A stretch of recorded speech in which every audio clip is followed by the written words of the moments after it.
All right, everybody, if there's one thing we can be sure of, it's that the apocalypse is coming. It might be robots, might be zombies, robot zombies, a giant earthquake, whatever. We got to be prepared for everything. And worry no more, because after watching today's loop, you'll be ready no matter what.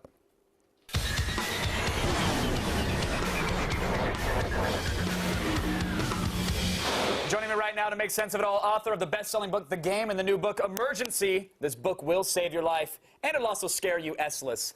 Neil Strauss is here. Neil, how are you? Thanks, man. Pleasure to have you here, man. You are one of my favorite writers, and this book was terrifying, as could be, but just captivating as well. And it really opened my eyes. First of all, you killed a goat. Thanks. Let's just get that out there. That's how I introduced you to Olivia. I'm like, hey, Olivia, this is Neil. He kills goats. Girls love that. Girls love guys who kill animals. It's a big turn on. We'll get into why you did it, because I think it's very important. It's a horrible moment as to why you did it. Well, yeah, Thank you for bringing it up. You scarred me with the way you wrote about it, so I want to re-scar you by reminding you. But normally you're hanging out with, like, pickup artists and porn stars. Why on earth did you, what led you to write Emergency? I also hung out with Emergency? Marilyn Manson, which is kind of similar to killing a goat. Yes, I'm sure he has on stage or backstage just for kicks. It was just the idea, like, I was a writer, and I always thought, like, you learn about the Donner Party in school, or, like, the guys from Alive, and they sit around in the cave, and when something bad happens, they're like, well, we can't eat that guy because he's a doctor. Right. We can't eat that guy because he's, like, a carpenter or something, or a farmer.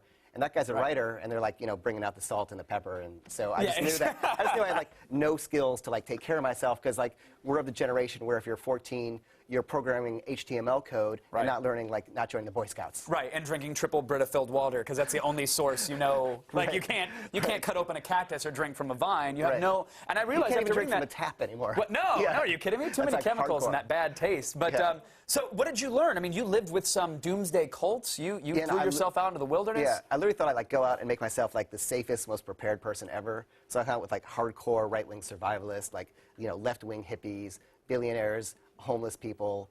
Like just basically everyone who could give me the knowledge I needed. Did you? What did you learn? I mean, I learned exactly like everything from you know, how to eat like wild plants, how to like deliver a baby. Actually brought a pregnant woman here to the show to show you how to do it. Oh, great! Let's bring her out. Let's. Awesome. Like how to do like EMT stuff. I like, you know, went out in an ambulance and like saved people's lives. I learned how to, so basically like every possible survival skill: riding motorcycles, flying planes. And you did this not only because you were afraid of a soccer team eating you in a cave in the Alps, but you did it because you really think like there's signs that this country, the good old US of A, may not be around all that much longer. Like something may happen in the near future. Yeah, and I kind of thought it's like you read the headlines and you read about like swine flu and the economy and like, you know, Pakistan having nuclear weapons and Al-Qaeda getting over there, and you hear these things and you start to get frightened. You're like, well, what can I do? Well, don't you just play World of Warcraft and forget about it? Like, yeah, exactly. At what point do you end up in a forest killing a goat? You just create your own Sims environment that works. Yeah, that's it. Exactly. Just micromanage someone else's life. Well, I mean, the thing about the book is that, you watch you go through all these things and get your money offshore, just in case all hell breaks loose, getting multiple passports, and the lessons that you take from the how to break and enter into buildings and shoot accurately. And I feel like I read all this and I'm like, yeah, I mean, you're like an 80s action hero now. That's exactly sweet. It worked for you, but can I afford to do this? Can I really, can our average viewer get multiple passports and get money offshore? Right, you know, it's funny because like I hung out with these billionaires who just bought safety. But you know, the best survivalists are like homeless people.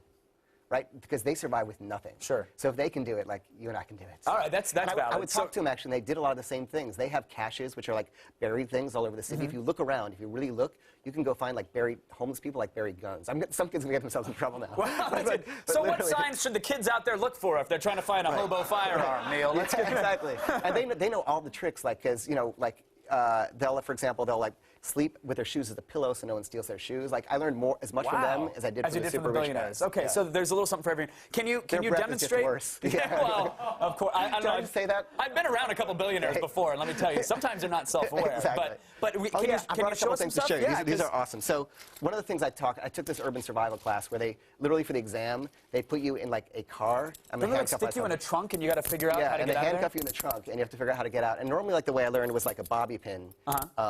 But not having like hair, I usually don't have a bobby pin. Can't store it up in there. So the other thing you can do is like take a, would it be funny if I lost a little piece? You can take kind of a barrette, a hair barrette, or like the back of a pen. Let me see if I can find the piece here. Do you normally carry the Ziploc bag of survival tools around with you just in case? I should have like something cooler than like a lame Ziploc bag. So what I would do is get a 3-ounce clear bag that shows your lockpick in it when the officer is throwing the cuffs on. But all you need is this. So a tiny little piece of metal. This is just a piece of metal from like the back of a pen or like a hairpin. Watch me not be able to do this. Wouldn't that be funny? Okay.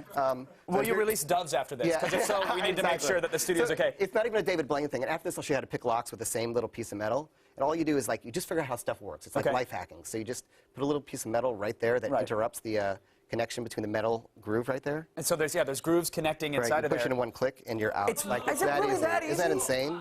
Yeah. Exactly. Well, no, because it's not going to work on me, and then it's going to be jingling around the rest of the show. Right. I wish we had time to do the lock, but unfortunately, we're probably saving like schools from total vandalism by not doing the lock. Yeah, that's probably it. Well, Neil, listen, again, it's an incredible read. I wish I had time to ask you 5,000 more questions, but I sincerely appreciate your time, and I encourage everybody to go out and pick up the book. Remember, it's emergency. This book will save your life. And I have a feeling, invest in some bobby pins, because everybody's going to be carrying them now.